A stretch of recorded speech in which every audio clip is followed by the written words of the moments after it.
ఎటో వెళ్లిపోయింది మనసు సీరియల్ ఎపిసోడ్ లో ఈ రోజు ఏం జరిగిందో తెలుసుకుందాం. సీతాకాంత్ ఫ్రెండ్ సిఐ కిరణ్ అయితే రామలక్ష్మి గురించిన అన్ని విషయాలు సేకరించి రామలక్ష్మిని వెంట పెట్టుకుని సీతాకాంత్ వాళ్ళ ఇంటికి వస్తాడు.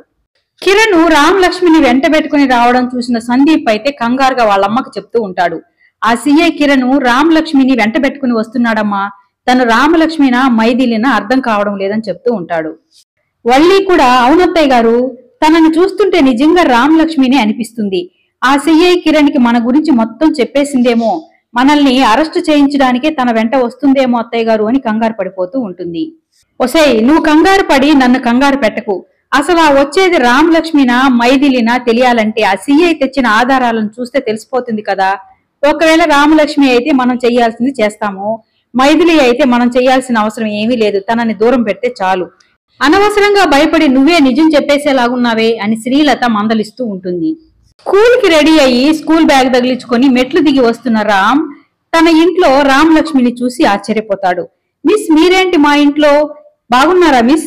స్కూల్ కి వెళ్ళలేదా? మీరే ఇక్కడికి వచ్చారేంటి అని అడుగుతూ ఉంటాడు. ఇక రామలక్ష్మి అయితే స్కూల్ కే బయలుదేరతాము, మీ నాన్నతో మాట్లాడేసి వస్తాను, నువ్వు వెళ్లి కారులో కూర్చో అని చెప్తుంది. ఇక సరే మిస్ అని రామ్ అక్కడి నుంచి వెళ్ళిపోతాడు. ఇక లోపలికి వచ్చిన తర్వాత సిఐ కిరణ్ సీతాకాంత్ ని పిలుస్తాడు. తను అక్కడ లేకపోవడంతో శ్రీలతను అడుగుతూ ఉంటాడు, సీతాకాంత్ లేడా అని. ఇక తనైతే లోపలున్నాడు, పిలుస్తానని చెప్తూ ఉంటుంది. అంతలో సీతాకాంత్ కిందకి దిగి వస్తూ కిరణ్ ని చూసి, కనుక్కున్నావా, తను నా రామలక్ష్మియే కదా అంటూ దగ్గరకు వస్తాడు. సీతాకాంత్ ని చూడగానే రామలక్ష్మి కోపంతో ఊగిపోతూ, చూడు మిస్టర్ సీతాకాంత్, అసలు నీ గురించి నువ్వేమనుకుంటున్నావు? నేనెలా కనిపిస్తున్నాను నీ కంటికి? నేను రామలక్ష్మి కాదు మైథిలి అని చెప్తుంటే కూడా నమ్మకుండా, నాకు తెలియకుండా నా మీద సిఐని ఎంక్వైరీకి వేస్తావా? ఎంత ధైర్యం నీకు అసలు? నేను రామలక్ష్మిని కాదు మైథిలిని అని ఎన్నిసార్లు చెప్పినా వినలేదు. చెంపదెబ్బ కొట్టి చెప్పినా కూడా నీకు బుద్ధి రాలేదా? నువ్వు అసలు ఇంత చీప్ గా బిహేవ్ చేస్తావని నేను అస్సలు అనుకోలేదు. నీ దగ్గర డబ్బు అధికారం ఉందని అహంకారంతో ఆడవాళ్ల పట్ల ఇంత అసభ్యంగా ప్రవర్తిస్తావా? నా దగ్గర నీకంటే 4 రెట్లు ఎక్కువ అధికారము, డబ్బు, పలుకుబడి ఉంది. నేను తలుచుకుంటే మిమ్మల్ని రోడ్డు మీదకి లాగగలను. నన్ను మానసికంగా వేధించినందుకు మీ మీద పరువు నష్టపు దావా వేస్తాను, నడి రోడ్లోకి వస్తారని బెదిరిస్తుంది. ఇంకా మీకు అనుమానం తీరకపోతే నేను రామలక్ష్మి కాదు మైథిలి అని నిరూపించడానికి కావలసిన ఆధారాలు చూడు అని కొన్ని పేపర్స్ ఎత్తి సీతాకాంత్ ముఖాన విసిరి కొడుతుంది. మైథిలి పేరుతో ఉన్న పాస్పోర్ట్స్, ఫారిన్ లో నేను చదువుకున్న నా ఎడ్యుకేషన్ క్వాలిఫికేషన్స్ ఇవి చూడండి, ఇవే చెప్తాయి నేను మైథిలినా రామలక్ష్మినా అని. ఇంకొకసారి రామలక్ష్మి అంటూ నా వెంట పడితే బాగుండదు అని చెప్తుంది. ఇక శ్రీలత వల్లీలైతే అంత పని చేయకమ్మా, ఏదో తెలియక రామలక్ష్మి అనుకుని అలా చేశాడని వాళ్ళు చెప్తూ ఉంటారు. వల్లి కూడా అలా అనకు రామలక్ష్మి అక్కాయి అంటుంది. మళ్ళీ అదే కూత కూసావంటే నేనేం చేస్తానో నాకే తెలియదు అని రామలక్ష్మి చెప్పడంతో, సారీ అక్కాయి, మైథిలి అక్కాయి, క్షమించి వదిలే అక్కాయి అని అడుగుతూ ఉంటుంది.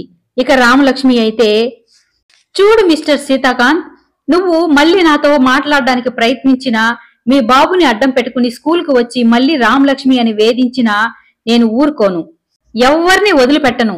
చివరికి సిఐ నీకు కూడా చెప్తున్నా, నిన్ను కూడా వదిలిపెట్టను. చూడు, మీ బాబుకి నేను టీసీ ఇచ్చేస్తున్నాను, ఇక మీ బాబు మా స్కూల్కి రానవసరం లేదు అని చెప్పి అక్కడి నుంచి తను కోపంగా వెళ్లిపోతుంది.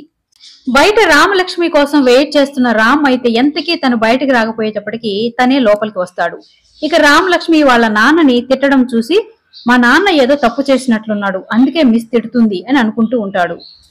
ఇక రామ్ ని చూసి రామలక్ష్మి అయితే, చూడు రామ్, నీకు టీసీ ఇచ్చేస్తున్నాను, ఇక నువ్వు మా స్కూల్కి రావాల్సిన అవసరం లేదు అని చెప్పి తను అక్కడి నుంచి వెళ్లిపోతుంది. సిఐ కూడా సీతాకాంత్తో ఇలా చెప్తూ ఉంటాడు. అవును సీత, తను నిజంగా మైథిలినే, రామలక్ష్మి కాదు. ఆ మేడం గురించి నేను అన్ని వివరాలు కనుక్కున్నాను, బాధపడకు అని చెప్పి అతను కూడా అక్కడి నుంచి వెళ్లిపోతాడు. ఇక సీతాకాంత్ అయితే అలాగే సోఫాలో కూలబడిపోయి ఇక బాధపడుతూ ఉంటాడు. రామలక్ష్మి నేరుగా వెళ్లి కారులో కూర్చొని బాధపడి ఏడుస్తూ ఉంటుంది. ఇక పక్కనే ఉన్న వాళ్ళ తాతయ్య అయితే, ఇక బాధపడాల్సిన పనేముందమ్మా అని అడుగుతూ ఉంటాడు. బాధపడకుండా ఉండడానికి నేను రాయిని రప్పను కాదు తాతయ్య, మనిషిని. అంత ప్రేమించే భర్తను ఇన్ని మాటలు అనాల్సి వస్తుందని నేను కలలో కూడా అనుకోలేదు. కానీ తప్పనిసరి పరిస్థితుల్లో తనిక నా వెంట పడకుండా ఉండాలి అంటే ఇలా చెయ్యక తప్పలేదు. నేను ఇక్కడే ఉంటే మళ్ళీ నా కోసం తను ప్రయత్నం చెయ్యొచ్చు, నన్ను రామలక్ష్మి అని నిరూపించడానికి ప్రయత్నం చెయ్యొచ్చు తాతయ్య. అందుకే నేను ఒక నిర్ణయానికి వచ్చాను, నా నిర్ణయాన్ని నువ్వు కాదనకూడదు అని చెప్తుంది. అలాగేనమ్మా, నువ్వు ఏ నిర్ణయం తీసుకున్నా నేను నీకు సపోర్ట్ గా ఉంటానని వాళ్ళ తాతయ్య చెప్తాడు. ఇక రామలక్ష్మి అయితే, నేనిక ఈ ఊర్లో ఉండదలుచుకోలేదు తాతయ్య, ఊటీలో ఉన్న మన స్కూల్ దగ్గరికి వెళ్లిపోదాం అనుకుంటున్నాను. అక్కడే మన స్కూల్స్ చూసుకుంటూ మైథిలిగా ఉండిపోవాలి అనుకుంటున్నాను. నేను నా భర్తకు దూరంగా ఉంటేనే నా భర్త క్షేమంగా ప్రాణాలతో ఉంటాడు. అందుకే ఈ నిర్ణయం తీసుకున్నాను తాతయ్య. రేపే ఊటీకి వెళ్లే ఏర్పాట్లు చెయ్యి అని అడుగుతుంది. ఇక వాళ్ళ తాతయ్య, సరేనమ్మా, అందరం అక్కడే ఉంటామని చెప్తాడు. వల్లి ఇల్లంతా వెతికినా కూడా రామ్ కనిపించకపోయేసరికి కంగారు పడిపోతూ, అత్తయ్య రామ్ కనిపించడం లేదని చెప్తుంది. ఇక మళ్ళీ వాళ్ళిద్దరూ వెతికి తర్వాత కనిపించకపోయేటప్పటికి సీతాకాంత్ దగ్గరికి వెళ్లి ఇల్లంతా వెతికినా కూడా రామ్ ఎక్కడ కనిపించడం లేదని చెప్తాడు. ఇక సీతాకాంత్ కంగారు పడిపోతూ, ఏంటి మీరు చెప్పేది? ఇంట్లో ఇంతమంది ఉన్నారు, నాన్నని కనిపెట్టుకుని ఉండలేరా?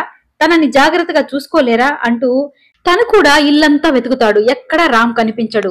కానీ ఒక దగ్గర ఏడుస్తున్నట్టుగా శబ్దం రావడంతో ఇక అక్కడికి పోయి చూసేటప్పటికి రామ్ కింద కూర్చుని వెక్కి వెక్కి ఏడుస్తూ ఉంటాడు. ఇక సీతాకాంత్ అయితే, ఏంటి నాన్న ఇక్కడ కూర్చున్నావు, ఎందుకు ఏడుస్తున్నావు అని ఓదారుస్తూ ఉంటే, నీ వల్లే ఇదంతా జరిగింది, నీ వల్లే మా మిస్ నాకు టీసీ ఇచ్చేస్తాను అని చెప్తుంది. ఆ మిస్ చాలా మంచిది, నేను ఆ మిస్ దగ్గరే చదువుకుంటాను, నేను ఆ స్కూల్లోనే చదువుకుంటాను నాన్న. నీ అంత ప్రేమగా నీ తర్వాత ఆ మిస్సే నన్ను చూసుకునింది, నాకు ఆ మిస్ చాలా బాగా నచ్చింది అని ఏడుస్తూ ఉంటాడు. ఇక సీతాకాంత్ అయితే, సరే నాన్న, నువ్వు ఆ స్కూల్లోనే చదువుకుందువులేనంటూ ఉంటాడు. కానీ ఎలా, మా మిస్ నాకు టీసీ ఇచ్చేస్తానని చెప్పింది కదా అని రామ్ అడుగుతూ ఉంటే, నేను మీ మిస్ తో మాట్లాడి నువ్వు అదే స్కూల్లో చదువుకునేలాగా నేను మాట్లాడతానులే, నువ్వు ఏడవకు నాన్న అని సీతాకాంత్ రామ్ తో చెప్తూ ఉంటాడు.